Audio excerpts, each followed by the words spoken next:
GM, everybody.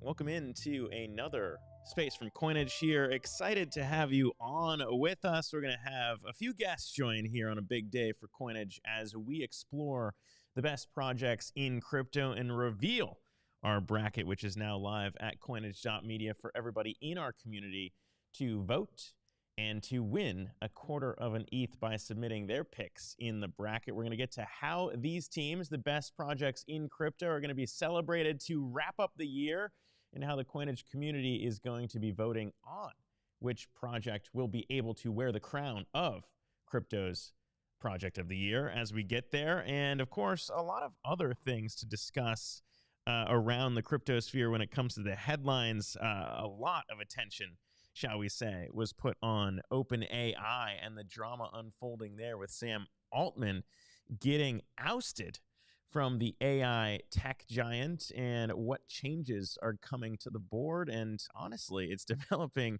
as we are here live on the space. So we're going to be chatting through those details and bringing you the latest on that, because, you know, whether you're in tech, deep in tech, or just interested in crypto, obviously these worlds are quickly overlapping, whether it's how these tokens are being used to, I suppose, decentralize some of the compute that's happening in the AI space, as well as just basically everyone learning about boards and how they function, even at startups as large as OpenAI, even with a founder as smart as Sam Altman. And the man who ran Y Combinator, if anyone knows anything about startups, it's probably the former president of one of the largest startup incubators in Sam Altman. And for him to be blindsided, and for Microsoft to be stepping in, by the way, and scooping him up along with his co-founder, it's quite interesting to watch it all play out. So we're going to be discussing that, as well as the big news down in South America, Argentina electing a new president there.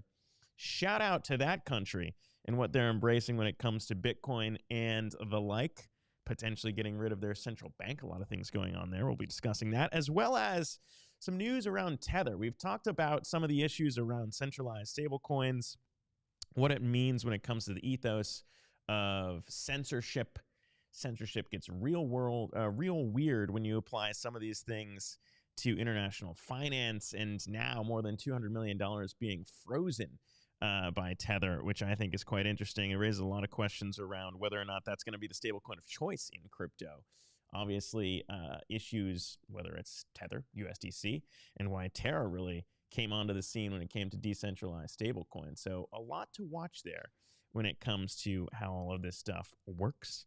We're going to be digging into all of that as soon as some of our guests who we're going to be chatting with pop on the show. A lot of things to discuss.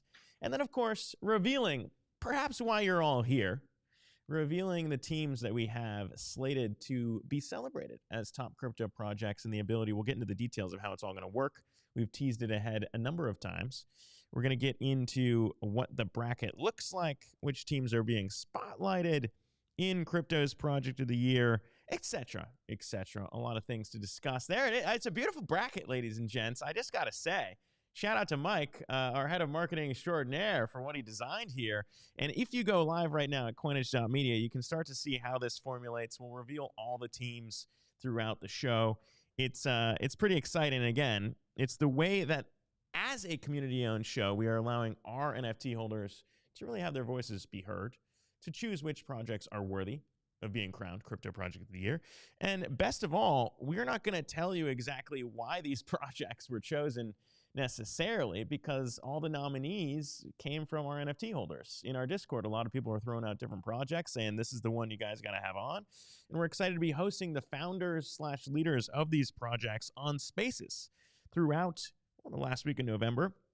into December and into the new year to discuss basically why these projects are going to be on Coinage, why they're going to be featured, and exactly what they have cooking up next year and what they cooked up here in 2023. So there's a lot to dig into in regards to that later on. If you're on the space, by the way, throw a like on the space, retweet the space, let other people know that we are here, as we always are, as a community-steered organization and media outlet discussing the top headlines in crypto.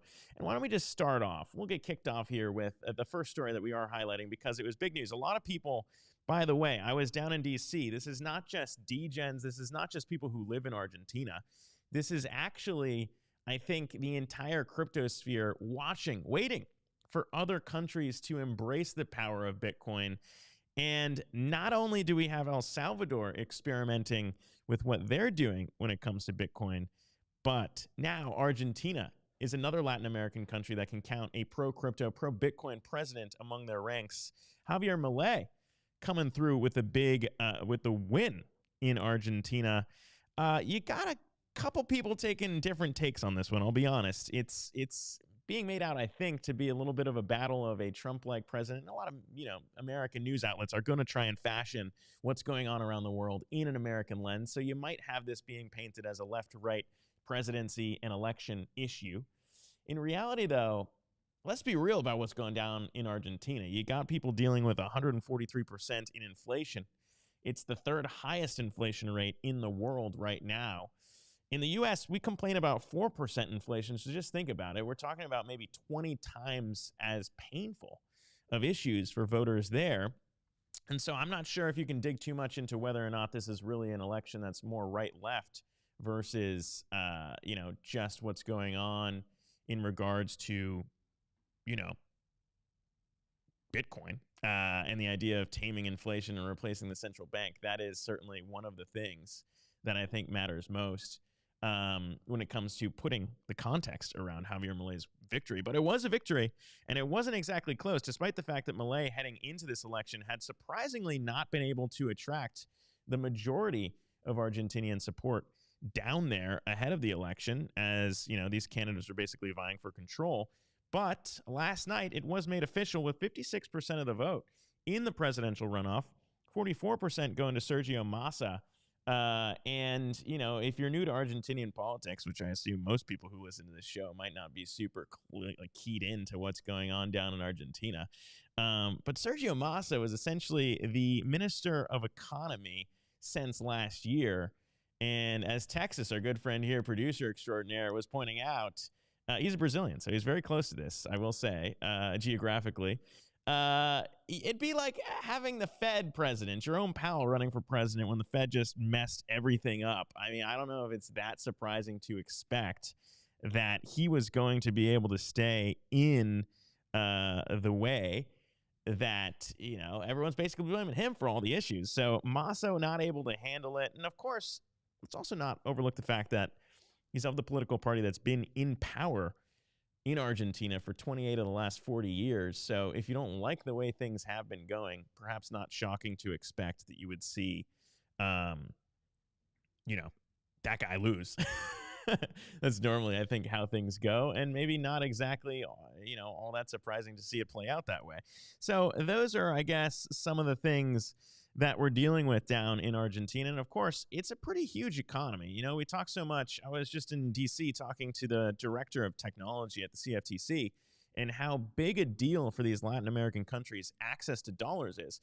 Javier Milei ran on a platform of dollarizing the Argentine economy. So this would be the first G20 nation that is essentially inching closer to the idea of just completely getting rid of the need for a central bank, completely getting rid of the need for a currency, in this case, the Argentine peso, and maybe not fully leaning into Bitcoin the way El Salvador is as a, legal form of tender, as a legal currency that Argentinians will be able to use the same way you use a peso, but at least inching closer to the idea of not needing their own currency, which might be the first step to going all the way across the space and saying, we're going to actually just have Bitcoin be tender here, which, it's an open experiment, which I think, at least as the host of this show, which looks at cryptocurrency, is at least exciting to see. All right, how far are they going to take this experiment down in Argentina? What's going to happen there? And what is it going to look like when they actually iron some of this stuff out? It's day one, and of course, he's not even sworn in. Won't happen until December, so we got to stay tuned to what happens in Argentina as we get there. But nonetheless, Bitcoin popped a little bit off of it as we do see Argentina moving closer to the idea of being the second huge Latin American country to be embracing Bitcoin. So there is that going on down in South America. Outside of that, there's still a lot to consider in terms of where Bitcoin goes from here, given that you have that boost and what Milei is going to be saying about Bitcoin in Argentina, but also back here in the US, we talked about this, still waiting for the approval of a Bitcoin ETF and what's going to happen there when it comes to investor funds flowing in. A lot of open questions around what that looks like. So we will see what happens there.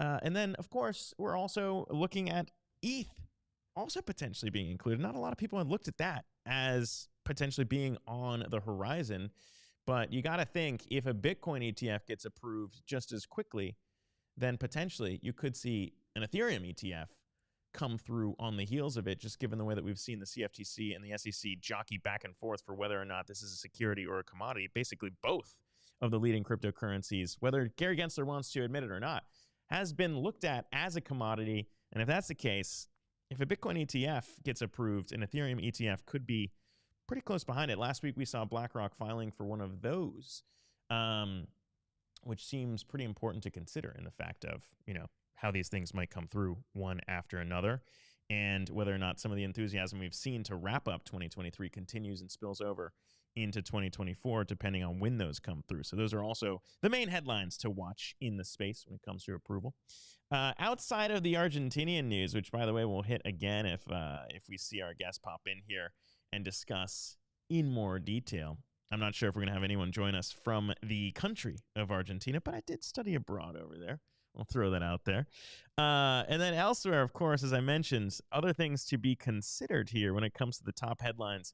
If you've been watching it play out, it's been absolutely wild, ladies and gents, when it comes to OpenAI and how Microsoft has stepped in to essentially, I don't want to say rescue, but save Sam Altman from what would have been maybe a little bit more of an embarrassing go around how they've been cast aside, divided. What's going on there when you have employees saying, look, the board's got to resign if you don't want to bring Sam Altman back. This is, of course, the leading AI company, originally set up as a nonprofit, and then I think at issue, if you've been following the reporting, essentially issues the board had with the way Sam Altman was moving quickly, too quickly in some of their opinions, to inch closer towards maybe profit, focusing on profits rather, at OpenAI as they built things out.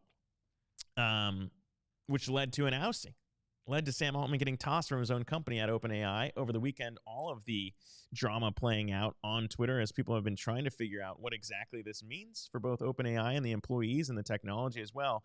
Keep in mind, we've highlighted Sam Altman's other company on this show in WorldCoin, the idea of a decentralized cryptocurrency and an eye-scanning orb. WorldCoin pointing out that these are separate projects, by the way, over the weekend. A lot of this being attributed to what's happening at OpenAI. WorldCoin, despite the fact that we saw that cryptocurrency drop by about 15%, 10%-ish, not really impacted by Sam Altman's departure at OpenAI, since these are two different companies we're dealing with there. But nonetheless, the latest is quite interesting in terms of the drama.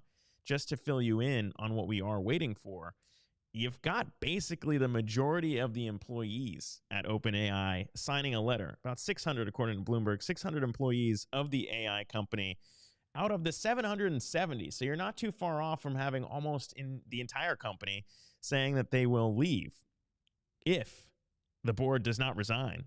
The open letter basically stating that, quote, the signatories are unable to work for or with people that lack competence, judgment, and care for our mission and employees, kind of directed at the idea, actually very much directed at the idea that Sam Altman was tossed from the company. And if you got, I think, most of the employees of a company saying, look, we're not going to be able to work here because of your incompetence, judgment, and lack of care for our mission and employees because you just tossed Sam Altman, then that becomes a bit of a, where does that company go from there? For Sam Altman, though, jump into Microsoft. which is obviously big news for them. They were already invested heavily, and there was a statement out by the CEO of Microsoft, Mr. Nadella, coming out here and basically saying, look, we are going to continue to support, work with OpenAI in the way that our companies have worked together. But also Sam Altman's going to be working over here now. So basically just absolved him and stepped in to swallow him whole. And now the OpenAI mission that's been existing over there, if you believe that Sam Altman is the one that made OpenAI what it is, and that is exactly what I think basically everyone believes, then Microsoft stepping in to scoop him up and now scoop up the whole idea of having that technology under its own banner. So a lot of people are excited about what Microsoft's been able to do here. And again, I think we're going to get into maybe the issue and why it matters so much for the crypto space in a bit. But regardless, it does raise questions about whether or not Sam Altman's going to be able to do what he wanted to do at OpenAI under the banner of Microsoft, because other reports highlighted that he was investigating and searching into the idea of creating competing products for the GPUs that are in a shortage right now. All the chips that can't be built to power what's been going on at OpenAI. Every time you submit a ChatGPT query, that's basically 30 cents. A lot of compute power being used up. Exploring the idea of whether or not OpenAI would be able to make chips apparently also messed up with the board and what they were looking at there, and whether or not they could support Sam Altman in that role. So there's a lot of now questions. If he goes over to Microsoft, will he be able to do what he wants to do over there and what got him in trouble at OpenAI? And how much of a lead does this now give to Microsoft, by the way, that's going up against all the other AI projects, including, to thread the needle, including Anthropic, which is now backed by a lot of FTX creditors, now also backed by Google and Amazon with the latest round. So I don't know. It's been exciting to watch. I mean, it's the most heavy drama we've seen in the tech space in a long time. And so it's been spicy. It's been drama-filled. And it raises a lot of questions around AI and where we go from here. So there's a lot to get into with the way that that'll unfold. Obviously, just when you think you have a quiet Thanksgiving on your hands, now you got to watch high drama being added to the mix here in tech's hottest company with one of the hottest names in the space. So very, very spicy to get into there. And then, this one, as I mentioned off the top of the show, is important for basically everyone who's been diving deep into the questions that are hard to answer in the cryptosphere, which is Tether. And the news here being that more than $200 million worth of Tether frozen by the company, the world's largest company in the crypto ecosystem, if you are to believe this press release here. And I have no reason to doubt it. Of course, Tether is behind the largest stable coin, putting out a press release into why they froze more than $200 million in tandem with work from OKX, which you've discussed before on the show, as well as Chainalysis, basically the criminal analysts that dig into where crypto funds flow, who's using them, which crime syndicates are using them. They put out the crime report every year, which shows not as much money, by the way, flows into crime as you might think in crypto. We've seen politicians state false figures before. But in this instance, Tether working with OKX to freeze $225 million in USDT tokens, Tether tokens, in self-custodied wallets linked to an international human trafficking syndicate in Southeast Asia, responsible for, this is their name of it, the global pig butchering romance scam. I don't know what that means. Actually, I do know what that means, but I don't know why they named it the pig butchering romance scam. Essentially, you have a bunch of scammers hitting up people with random DMs and text messages to create a rapport with them, to get them to feel comfortable at some point to send funds. And the government, basically the DOJ, is stepping in to work with these crypto companies, saying, look, we finally found out information about where these funds are flowing. Chainalysis stepping in and figuring out a lot of the analysis around where these funds are flowing and which wallets exactly to freeze. Paolo over at Tether, the CEO there, said, through proactive engagement with global law enforcement agencies and our commitment to transparency, Tether aims to set a new standard for safety within the crypto space. Our recent collab with the Department of Justice underscores our dedication to fostering a secure environment. We believe in leveraging technology and relationships, such as our collaboration with OKX, to proactively address illicit activities and uphold the highest standards of integrity in the industry. Now, I will say that is good. I think a lot of people in this industry don't want money flowing to crime, generally speaking, especially human trafficking. Not very good. But as we saw with Tornado Cash, it raises a lot of questions and potentially hard ones to answer when it comes to how do you actually police the flow of funds in censorship, politically censorship, right? When it comes to the idea of if you don't agree with someone's political beliefs, can you turn off their funds to money? And it's a question we raised on a Coinage episode last year, and it's one that continues to get raised in the Western world when you think about banking access in the UK, what we saw there with Nigel Farage, and a lot of crypto, basically what happened this year in terms of banks in the crypto space getting turned off and how people just lost any access to crypto banks is a huge problem this year for America and the crypto space in general. What you saw with Signature and the like, just losing access to banking. So it's a huge problem in terms of the entire crypto industry trying to address this question. And I think it, honestly might have people taking a second look at Tether as the chosen stablecoin. But whether it's Tether or USDC, any centralized stablecoin issuer is going to have to deal with this issue. So it's something that, there's no easy answer to when it comes to how you police the flow of funds when it comes to crime. But I think it's an interesting story to watch, and the way that the DOJ continues to pursue this in trying to thread the needle of, look, we want to give people the ability to not have intermediaries here, that we want people to be able to spend the money that they wish, spend it how they want to spend it, but also don't want to run afoul of the idea of censoring people that otherwise shouldn't be censored. So there's a lot of things to work out there. I don't know the right answers. I'm not going to sit here and say that I do, but it's another instance of frozen funds when it comes to Tether, and potentially another instance that politicians might jump onto and say, look, here's why crypto's bad. You've got $200 million implicated in this huge human trafficking scheme in the southeast parts of Asia. So crypto's bad, and therefore we should ban it. And we already know there's a lot of politicians who have been trying to do that. So here at Coinage, this is what we try to do. We try and balance the headlines. We try and show you the truth behind the scenes, why these stories matter, and always, as we always do, allow our NFT holders to weigh in on what we cover here at Coinage. So if you don't have an NFT, if you're not in the Coinage community already, you can head to coinage.media to get involved. And excited to announce now, in our next activation, finally get involved with crowning Crypto Project of the Year.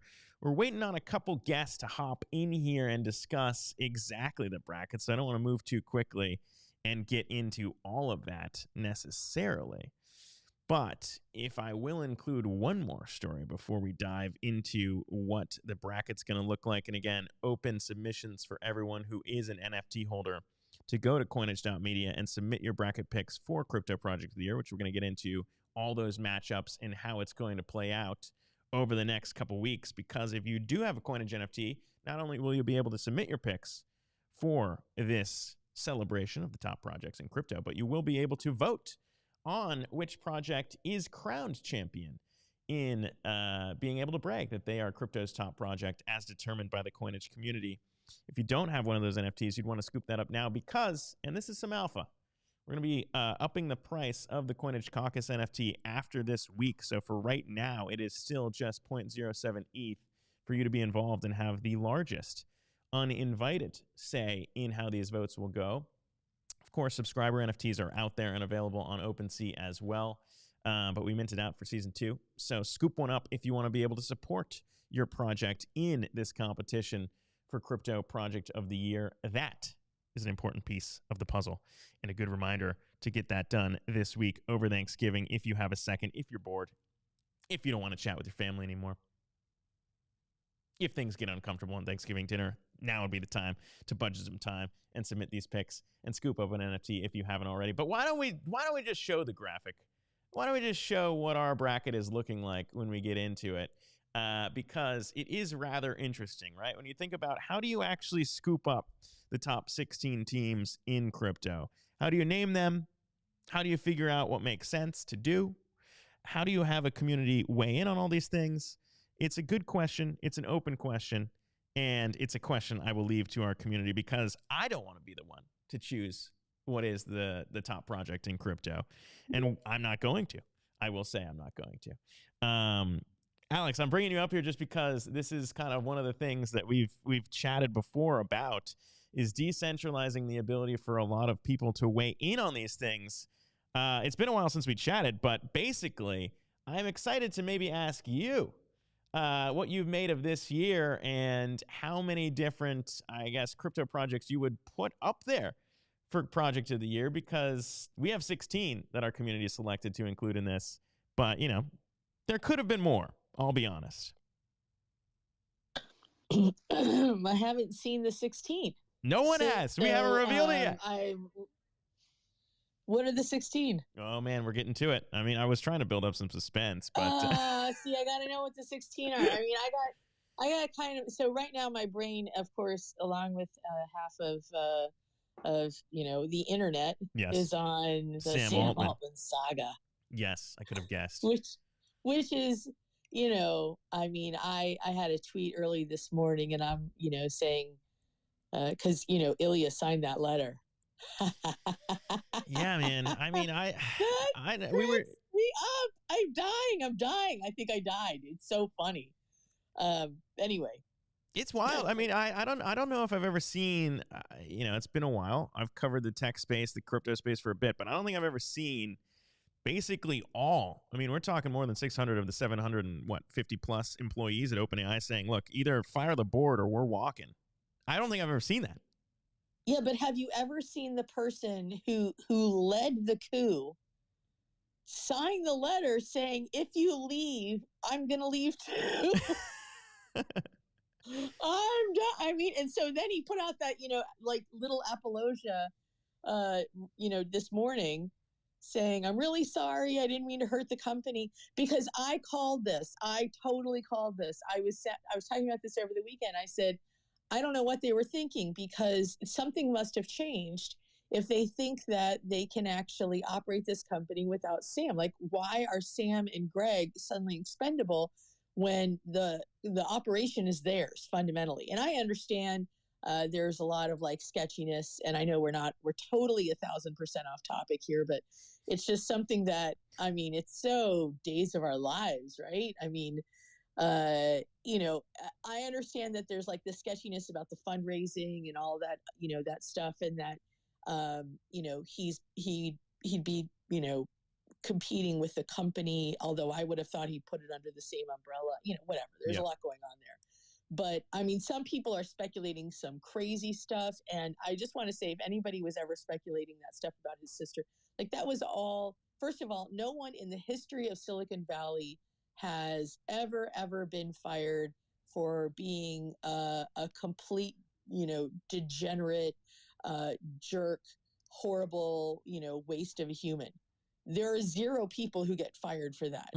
So like the idea that you could get it's a fired, sad truth. It's a sad truth, by the way, that most people don't let, you know, that actually escape with their jobs or sweep things like that under the rug. It's a fair point, but I think most of the people who had been following the news maybe realized that that wasn't the cause of Sam Altman's departure from OpenAI. Basically, as soon as he tweeted, "I'm looking forward to the next chapter to announce soon."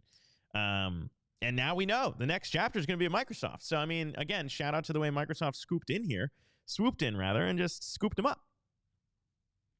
Yeah, I mean, I kind of feel at this point like they're cherry picking through wreckage. And I think you said earlier, because I was listening to the broadcast, and I think you said earlier that they're, you know, that they're winning here. And I definitely think Microsoft has been on the winning end of this overall, because they saw OpenAI and ChatGPT for what it was, right? Mm-hmm. Which is basically a very, very good search engine. And they're pulling ahead. And what surprises me is that Google didn't see this coming. But all of the theories, I think that that where it was going to erode the, like, you know, what we would call in blockchain, like the L2 layers, right? All the layers that are being built on top of OpenAI, that was the concern. You're going to destroy this ecosystem. That was not a concern. They don't care about what's built already. They were already trying to bring everything in house, right? They don't care about destroying that ecosystem. So none of that made sense to me anyway. But I know that this is definitely a super far off topic, but this is just fascinating to me because I feel like seeing the machinations of these kinds of companies, for all the people who ask me all the time, how do startups work? How do I make myself successful? How do I become like those? Because I've, run a couple of startups and exited. People like, how do I become like those CEOs? And I'm like, are those really the people that you want to become? Like, seeing how these things work. One of the biggest problems that companies always have, always, and will continue to have until the end of time, is when founders put their egos before the company. And that's anybody, the board, anybody, anyone in charge. Like, remember, your company has to feed a lot of people. And the only way it works is if everybody's kind of in service to the company, almost like people have to be in service to the state, right? I know that sounds like something antithetical to the blockchain world, but really it kind of functions that way. That you have to essentially give up a lot of your ego in order to make decisions. It's parenting, right? Yeah. It's you make decisions that are best for. Sorry. Yeah, you got to make the sacrifices. You got to put others' needs and others, futures in front of your own, I suppose, and honestly navigate a team like this. But I think that's the most interesting thing to me, to watch it all play out in terms of where the allegiances lie, right? Especially if you think about where a lot of the equity and a lot of the payment packages that were given to people at OpenAI, though I don't really understand how a not-for-profit or nonprofit fits into maybe the old traditional model of all this, but to see almost the entirety of your company say, look, you got rid of Sam, so we're going to go with him unless the board resigns. I mean, that's an answer to where allegiances lie, Like that's powerful stuff, especially in the tech world, I think. Yeah, but I mean, at the same time, it definitely happens in the nonprofit world where people are basically making companies that are essentially they're like servants to their own whim. I don't ever think that a company that is already revenue earning should essentially be in service to one dynamic personality. Now, I realize that Sam, and Greg to a lesser extent are the drivers of that company, but they should know better than to keep it all, within themselves. They should be delegating. They should be moving that stuff out of their own domain into the arms of other people, so that it's not basically Sam's cult company, right? It should not be that. No company should be like that. No division should be like that. Nothing should be like about one person, because then it's just a revenue generation entity tied to an individual, as opposed to an entity that is separate from individuals, that can function separately from them, generate revenue, and distribute it to many people, right?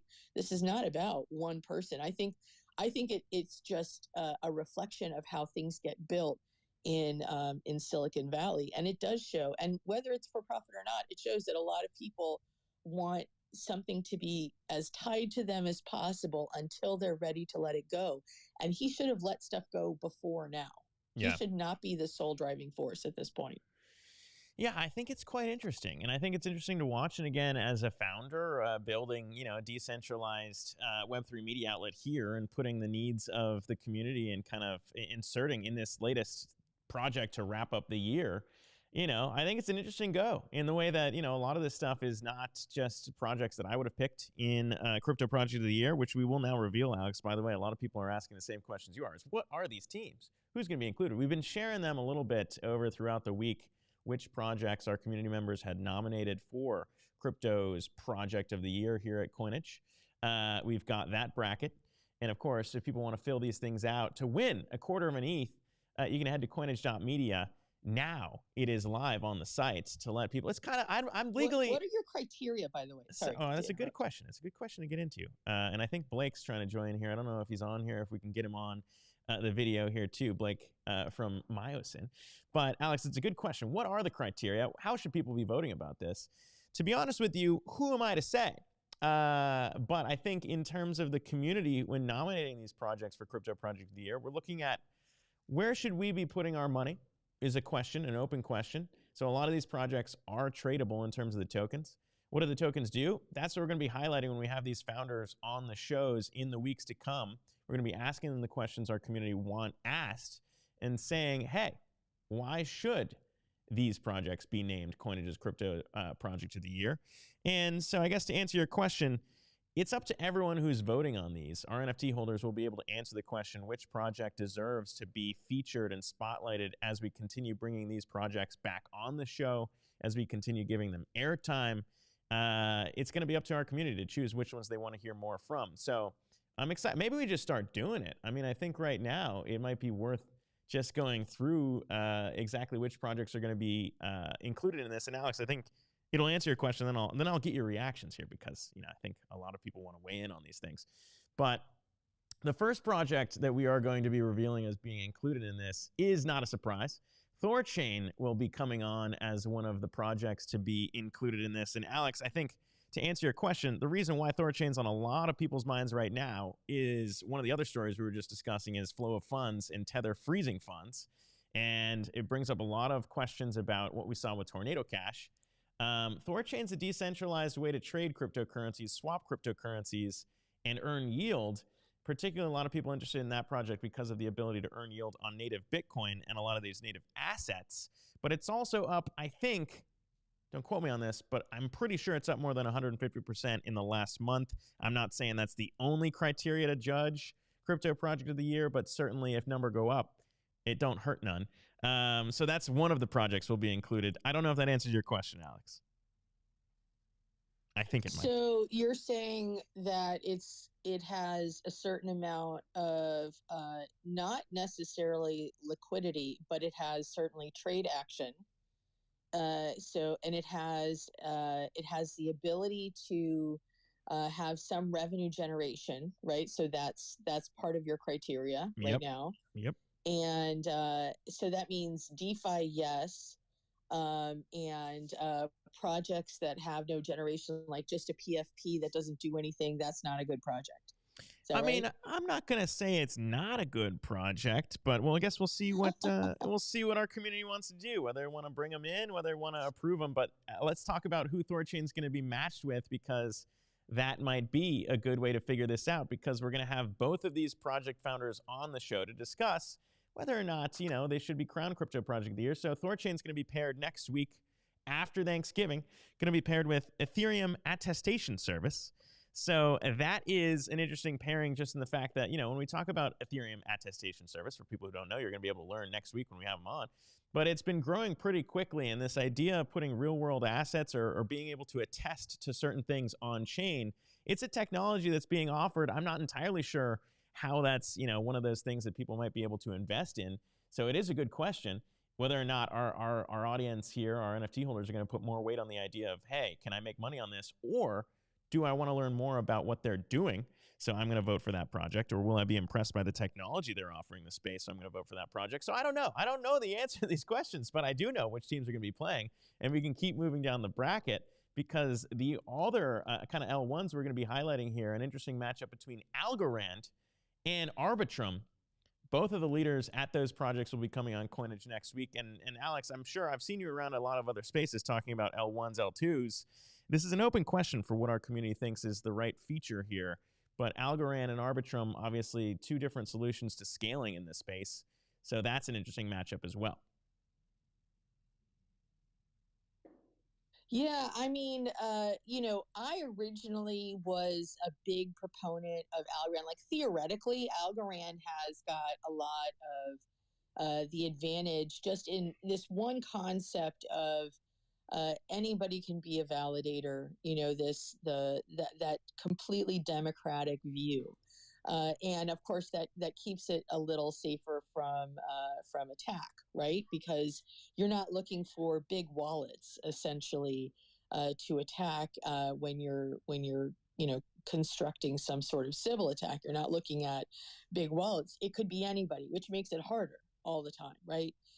What what I've looked at with Algorand, I have expected more to be done on it, and that has been, I guess, one of the things that has been disappointing is why is more not being built on or with Algorand? And that's a question that I think, would be a good question to ask somebody, in Algorand like that, because, they had a lot of, they've got a good community, they've got a lot of fanfare, especially when they started. Mm-hmm. I'm really interested to figure out exactly why they've been eclipsed by some of these other projects. It's interesting though that did you say Arb is the next one? Yeah, it's Is the one Algorand that and Arbitrum, and I think you're right. I think that's yeah. a good question. We're going to have John Woods, the CTO of Algorand, on the show next week as well to dig into this. So I'm writing that one down because I think a lot of people I feel agree. special. Yeah, well, that's how it works, man. Anyone who wants to throw some I know. questions out, we'll throw them to the leaders in these projects to figure it all out. So I think it is important. I mean, and Arb has done, a lot to try and get people on the community like involved in the community. And that has been within the last year. I think that's been the dominant issue has been how do I bring people onto my chain and get people involved? What can I do to bring people to this? And I think Friendtech was the base's big play, right? Was whenever you have one, and base is probably on there somewhere, I guess, maybe. We'll get to that in a sec. Yeah. So, but I mean, it's always the play of how do I get people to know that I'm here? And this is a great question, honestly. How do you get people to use your chain and see the benefits when fundamentally a lot of these chains are structurally nearly identical? Yep. They're using very similar structures. They're using mild differences. And they're trying to take advantage of the same fundamental communities, like some, ETH offshoot or something like that. Mm-hmm. So I'm thinking are you creating a chain because you think you have something fundamentally better than what exists, or are you creating a chain because you want to create a chain and capture more value that way? I think that this fundamental question has to be answered, because some of these chains, honestly, they're some of the chains are a lung, very, very useful. Some of them are an appendix, probably were at one time, but aren't now, right? And some of them are a tail, we never really needed those, right? So I'm trying to I'm looking through some of these things, and I'm just trying to figure out exactly what was the driving force here. And I suspect a lot of it was someone else maybe got to market around the same time and offered something substantially similar. And what people don't recognize is that for a chain to be successful, the difference really isn't in the developer's eyes, right? That the chain has a differential. It's in the user's eyes, right? Does the user see a fundamental difference? If we're looking at Optimism and Arbitrum as fundamentally identical, then you haven't either done a clear enough job distinguishing between these two, or there isn't enough of a distinction to make that clear to people, right? So either you're not explaining it clearly, or it doesn't exist. But the user is the one that has to see that differential where you're clearly better because, not because you necessarily have better projects, but the way to attract these better projects is to offer a better solution for some, for whatever you are. Yeah. And I just don't see that being the case. I don't see a lot of people coming in and saying, we're better because, I think Cosmos was one of the best ones to actually do that, right? Mm-hmm. Just come in and say, we have something completely different and better, and you should use our SDK because. You've set us up perfectly, Alex. That's a beautiful transition then, because we've gotten the next bracket piece here. We've got Cosmos, which is, I agree, a project that is pretty clear on what they bring to the space. So excited to have Sunny back on the show. I don't know if that one's next week. Honestly, all these are going to be scheduled on the site at Coinage.media, so go there for more details. But Cosmos and Filecoin. And by the way, I believe that we've got our friend who's joined here along with us to chat these things through, Minho Kim from Myosin, on the show with us. Alex, I'll ask you to just pause there for a little bit as we get Blake involved, because he's been hanging out, waiting to chime in here. But Blake, thank you so much for hopping on the show here. Welcome to Coinage. Hi. Thanks for having me. How you been? This has been it's been fun listening in. I have a lot of opinions on all these chains and projects, but yeah, broadly in agreement. This will be fun. Broadly in agreement is what we want. It'd be very awkward if some of our NFT holders hop on the show and say, you know what, I disagree with everything that's been going on thus far up until this point. But no, to Some great recap, if you're projects. just if you're Hmm. just joining us, I think it is quite interesting to kind of look at again what we're trying to do here and letting a community come together to crown which champions are going to be Coinage's crypto project of the year. But also, I don't want to say bet because I might get sued. I'm not going to say bet on which one's going to win, but I will say predict which chain or project you think will become champion and crowned Coinage's crypto project of the year, because you can do that right now at Coinage.media. But Blake, we got Thorchain, ETH Attestation Service, Algorand, Arbitrum, as Alex and I have been discussing, Cosmos v Filecoin, and then the Hmm. latest ones to be revealed here, Akash v Livepeer.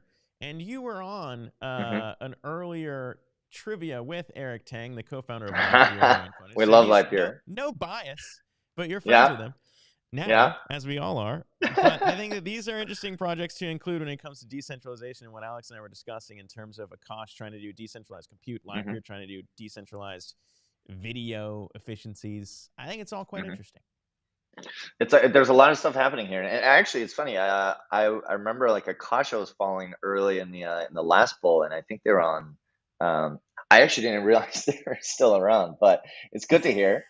Um, I mean, these are a lot of great projects, I guess. I don't know. Do you have any? Do you just want me to like throw my thoughts? Like, am I allowed to sway and throw my thoughts on what's doing what? Or Listen, man, yeah, absolutely. We filled up half the bracket yeah, almost. We've just got one more project to throw in there on the left side of the bracket, which I think is included yeah, to or important to include. yeah. What's the But last one? I think there's one or two you haven't mentioned yet that I'm very excited about in general. But I don't know. Or I won't force your hand here. But I mean, I can no, talk you, about the ones we have so far, right? So it's yeah, like, yeah, by all means. I mean, we were yes, talking I before think, you joined. We were talking about Thorchain mhm, and being a huge yeah, project that's basically up, I think, 200%, so to speak, Thorchain's in the last major. couple months. Yeah, And, major. it's very funny because I've been a Thorchain or was it Rune holder for a long time. When the last crash happened, I did unfortunately paper hand out of it. But I think the idea of what Thorchain has been doing is really compelling, right? I think especially within the Web3 space, there's such a tribalism that seems to exist. You know, versus the Bitcoin maxis and the ETH maxis, and now you got I'm sure the Sol maxis will be that in the future, right? And there's such a strange thing of this is I think like when I was using Swap pretty extensively, it was like a year or two ago, and I was trying to figure out, how can I trade my Ethereum to Bitcoin in a more decentralized way, and coming across Swap and the ability to actually trade across chains, and now they have like their more liquid tokens. They're doing some really cool stuff. I know Yeah, they they did get are. hacked once or twice, but they recovered from it. They They recovered from it did, and nicely, I right? feel like Yeah. that's always overlooked when we talk about like projects getting hacked. Is like, sure, that happens in crypto, but I don't think and anyone it lost and money in it's that not a because given you're going to there's recover from it. Yeah, yeah, and I think and they they've been have. growing slowly and like gradually enough to where I think the hack Hmm. wasn't large enough to where everyone got screwed. I think they actually had enough Yeah, funds in insurance to cover it, which is different than a thank lot of the God. DeFi projects that do go down like that. Yeah. But I think that is an important one to call out. We also talked about Wait, Akash oh, and can I? yeah, Alex, Oh, sorry. go Go by ahead. all means, go ahead. I just want to throw my little like like my cheerleader thing, whatever those palm things are, just for Akash, Pom poms. because I don't know if you're about to talk about it, No, no, no, but go for it. I like Akash. I like that. I like what it's doing. I like the like Yep. for those who don't know, blockchains basically run on AWS. I like the idea that they're decentralizing a lot of that. And I like the idea of using, I mean, this is something that we've been talking and trying to use in different ways Yep. for a long time, which is your excess, CPU capacity. But I think over time, this is going to become something that can be really powerful, Yep. especially as we start talking. And I know it's a little bit away, but as we start talking about the use of quantum computers, I think this is going Mm. to be something that's going to be very powerful. So, especially considering there are very few quantum computers. We're talking about being able to rent minutes on them, but the ability to use excess capacity on other computers intermixed with that, I think is going to be something that's very powerful. I agree. And just the idea of like crypto being one of those, obviously the most native, internet native currency to plug into a lot of these things is right now, a lot of these services are free. What happens when you start to charge, and how can an AI actually charge, and where do they go for that compute power? So I think it's, I'm excited to have that conversation with both Filecoin and Akash. And it's not going to be, again, these aren't confrontational spaces we're going to be hosting. It's not like I want to rip your head off. They could be complementary. Yeah. It can be You're complementary. not actually fighting. Like, I was looking forward to like an actual fight. Yeah, people want bloodlust. 2 men enter, 1 person leaves. Yeah. Tokenized cage matches. Let's go. That's what I mean. Yeah, we'll see what happens. I hope it doesn't come to that, but who knows how bad these projects want it.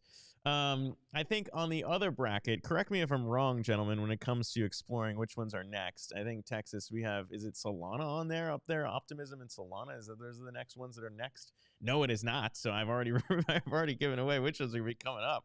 I believe Avalanche and Sui are the next matchups we have. And Alex, this gets to your question around, all right, how differentiated can these L1s become? Because you got a lot of people wondering, what does that even mean when you've got Avalanche, who have been, by the way, they've popped quite a bit because you've got tokenized security offerings, which we've discussed before with Republic, which I think is pretty exciting. And Sui, a newcomer, included in our year, Crypto Project of the Year. And, Blake, I don't think we've actually talked about either one of those projects, you and I, together before, but a lot of people taking another closer look at Avalanche. I have a lot of thoughts. Sorry, Alex, go ahead first, and then. No. Go ahead, Blake. Yeah.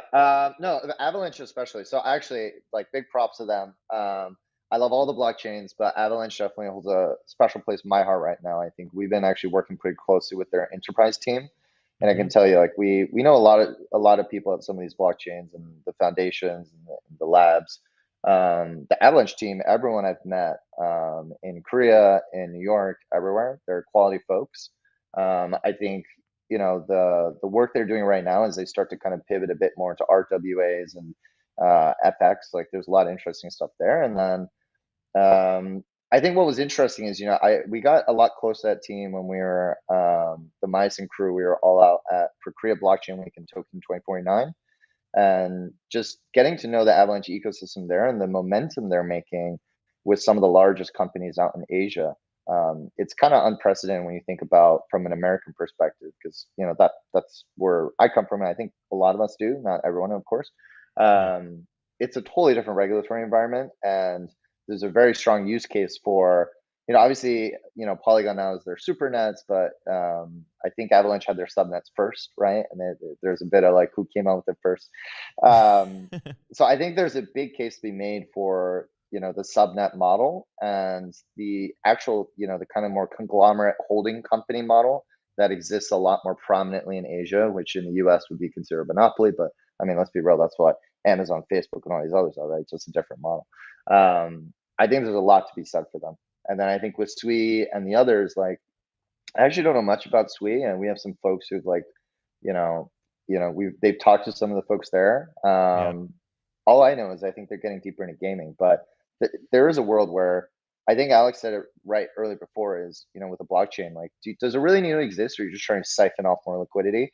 I think we are starting to enter a space where, at least to my knowledge, there aren't that many more new L1 entrants at this point. I think it's the dust has settled to some extent where we can kind of get a sense of, Avalanche has been around for a while, Cosmos has been around for a while. The L2s, that's a whole other battle of, like, ETH L2s versus, I'm excited to talk about Solana.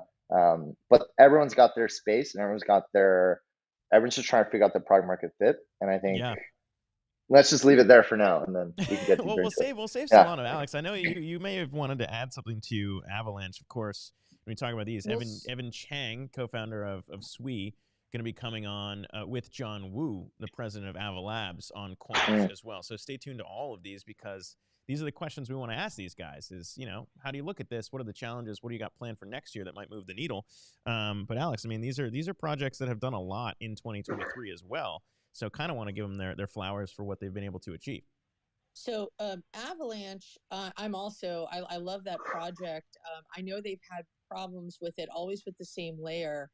But I mean, full disclosure, I'm an advisor to an exchange that's like the only registered exchange in the US that deals with tokens and is dealing, we're huge on real world assets. So, I mean, this area is something I love, right? So, one of the things that makes me really curious is this project called Celestia. If you don't know what that one is, I just came across it not long ago and I've been trying to find out more information. But it looks like it's basically a modular form peeling apart the Avalanche layers. So AVAX has this. They've got the 3 layers, Yeah. and they've pulled them apart so that people can actually build on independent layers.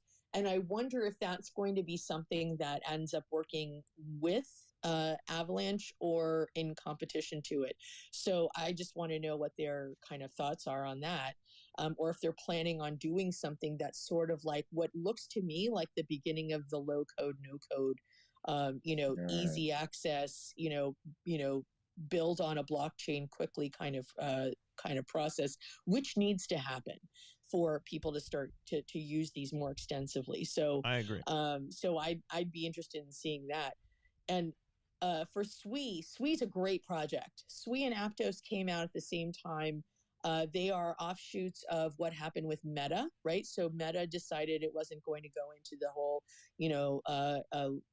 it was Libra, and then it was whatever else it was. And then, Diem. so then Diem. Libra and Diem. RIP. RIP to both. Diem, that's right. And then, so they basically got rid of that team, and the team split up into these 2 projects that are primarily Aptos and Sui. It's true. And the main difference between them, they're basically what I consider in this group of things, along with Hedera, that's kind of like the next wave of architecture. I'm sorry. I think no, sorry. I was just voicing my agreement. He's agreeing with you. We're all on the same page. We all I've agree had with a cold forever, and one of my ears is stuffy. So I'm like, it sounds like it. I was gonna say we need to get some Sudafed over there for Alex, because I feel like everyone. By the way, it's going around right now. There's a lot of things going around. Be careful out there in Thanksgiving travel. If you have it, antibiotics, man. There's nothing else that works. Got to get those antibiotics. Unfortunately, during this Coinage Crypto Project of the Year, we will be giving away a quarter of an ETH to the winner of selecting most of these picks correct. You're going to be able to fill out a bracket. We will not be providing antibiotics or other narcotics, I'm afraid. We're not approved. We are not approved for that. Man. I know. Those they are not. Anyway, so the difference... So I'm like pro antibiotics. Anyway, so Sui and Aptos both have fundamentally the same kind of architecture, where they're dealing with object-based architecture, right? So they're kind of moving. They're no longer the chain form. They're moving into a different kind of architecture, where I call it like it's like non-quantum blockchain, right? So they're not using quantum computers, but what they're trying to do is speed up transactions by allowing multiple transactions to happen and group them differently, so that fundamentally you're able to process more in a shorter period of time without all of the security risks and problems of sharding. That's the other piece of this too, is, by the way, there are a lot of solutions to a lot of different problems. I'm not saying only one can be right, but I think what's going to be interesting to see is which one our community agrees is perhaps the most right and or the most attractive, particularly for this project, in naming Crypto Project of the Year at this moment in time. Of course, a lot of people can weigh in on all these things, and I like these questions because that's the whole point, is as an NFT holder, you can weigh in on these things along with Blake, along with some of the participants, will I say. They also own NFTs, so I think it's been fun to start to see some of these communities promote the idea of this to get their communities involved as well. And we'll see who wins. It's not a popularity contest, but it is, I think, who's able to pitch and inform our audience the most as we move along in all of this. And to do so, to continue moving along with it, I want to highlight it's not just going to be L1s and L2s on all of this, by the way. There are other projects we're including in Crypto Project of the Year, and I'm excited to reveal that the next one included on here is going to be a matchup of some pretty serious, I would say serious, NFT players in the space. You might disagree with me, or you might agree with me, Blake, but when we look and reveal at the bracket here, which again, you can play along at Coinage.media, is actually Flow and Polygon are the next two on here, I believe, is what we would reveal. If I'm wrong on that, let me know. Nope, that is correct. Polygon and Flow. And these are ones that have signed on a lot of mainstream projects, Blake, whether it's Dapper Labs and what they've been able to do with Mm-hmm. Top Shot. I think you and I have both maybe potentially minted one of those before. And Polygon, Yep, of course, yep. needs no introduction. Yeah, I think it's really interesting seeing those two head to head. It's going to be, well, I mean, let's be clear, right? Like Dapper was kind of the OG with Top Shot. I mean, how spicy can I get here? I don't know. Do I? You can get as spicy as I you don't know. want, man. This Well, show's all I'll yours. say is a lot of our members are ex-Dapper people, so I think we got a lot of inside baseball on what happened at that organization. I think, but Nice. listen, I don't knock them for doing what they did at the time because when Top Shot came out, it was a couple years ago. I think ETH L1 was too, they were still figuring it out. I think the L2s were still quite early. So at the time, I understand Dapper Labs' point of view with Flow of saying we want to build our own blockchain, we want to do it ourselves. I think there's certainly been some challenges with getting more adoption on the Flow blockchain because, as we all know, it's not that easy to just simply bring the liquidity onto the chain, even with a brand like that. And there's a lot of executional challenges. I think timing was a challenge, with the bull market and NFTs blowing up and then the bear market. But it sounds like, from what I've heard, that they have some interesting momentum. I think they just came out. They're doing a lot more stuff with Mattel. It sounds like they're getting there. I minted a doodle on Flow. It was an interesting experience. There's more for them to figure out. And I think with Polygon, I mean, we've had some people from Polygon on our podcast as well. We have some ex Polygon people, also great org, great people. I think just from our perspective, I think what we've heard from just the rumblings on the street is, I'm just trying to find the right way to say it. What I say is this: is I think being good at BD and closing deals doesn't mean those deals are going to stick around forever. And then there is a moment where you have to, when you close a deal, you need to continue to execute. You need to create continued support, and you need to really demonstrate the long-term value for the business beyond just another press release or another, hey, we closed this thing and we're doing this NFT collection. That being said, love that team. I think they're doing some really cool stuff now with the ZK WASMs. I think is the new thing, right? Like there's so many updates they're making, but really interested to see what happens with Polygon 2.0. I was surprised to hear the latest announcements about Dapper, but I hope they're doing all right. And it sounds like they're starting to recover. And they're figuring it out. They signed Disney to their big activation. I think it's going to be interesting to talk about Disney NFTs. And while we're on the topic of NFTs, we might just round out the rest of the bracket here in the interest of time to highlight all 16 of these projects because we've got Pudgy Penguins coming on the show. Luca Netz will be joining us for this this celebration of NFT projects. It's hard to say that anyone in the NFT space has done more than what Pudgy's done in 2023. I will say that as someone who doesn't actually even all the time, as someone who uses NFTs, by the way, to make this activation real by letting everyone vote on these projects and win a quarter of an ETH in this project. We don't cover NFTs all that much, but it's hard to look away from what Pudgy's been able to do this year. So excited to chat with Luca Netz. Going up against the team at Favor. We're going to have them on the show as well. Lens Favor, we're teaming them up together. So it'll be Pudgy and Lens Favor, which is interesting because you can actually use a Pudgy Penguin to get cred points on Favor. So those are, again, Blake, to your point, some synergies going on in that one. And then to round it out, a discussion around L2s, L1s, Optimism, and Solana, the final projects to be considered here in Crypto Project of the Year. And Blake, I mean, I don't know, man. It's tough to say that anyone's been doing more in 2023 than Solana as well. So, I mean, we've got a lot of great projects, and we got some early favorites, I would say, in all this. Yeah, super bullish on Solana. I was actually just at Breakpoint a couple of weeks ago. It's absolutely fascinating. I've been to a couple Breakpoints now. I've always been more of a, I wouldn't call myself an ETH maxi, but that was my entry point to this space. And Solana was something more casual. And then I think after FTX last year, we were all a little concerned, is this thing going to survive?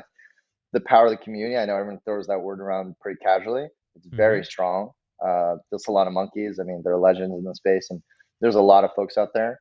My key takeaways from Breakpoint, a couple are, there's a lot of ETH OGs there. There's a lot of people, from all over the ecosystem, Consensus Mesh, Bankless, A lot of people who I did not expect to be at a Solana conference of all places.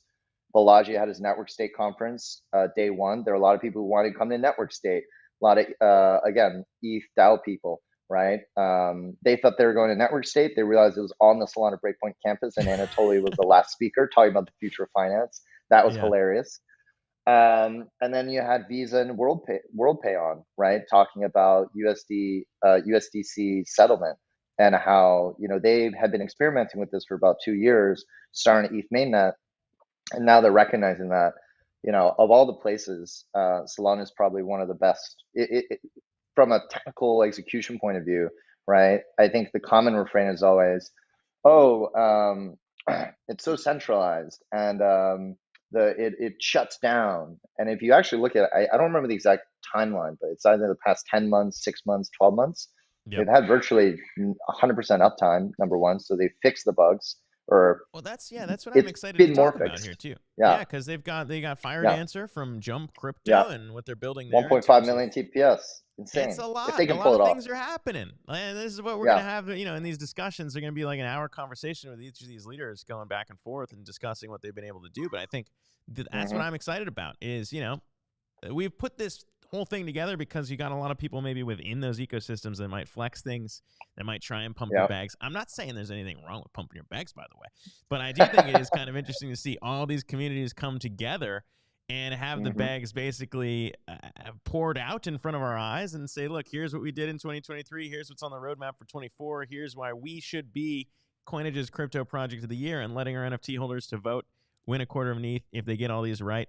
So fill out a bracket right now at Coinage.media. And Alex, I don't know if you have anything to add there, but I will say, in the excitement, right, we've been sharing who's been nominated for this series, and it's hard to say. Blake, it sounds like you might be more in the Solana camp, just kind of given what you've described. Alex, I'm not sure if there's a project that stands out to you as well in these, but I don't know if it's too early to say that one of these projects is a favorite. Might be. I think it depends on demographics. Just putting that out there. I think it depends on who you got. Yeah.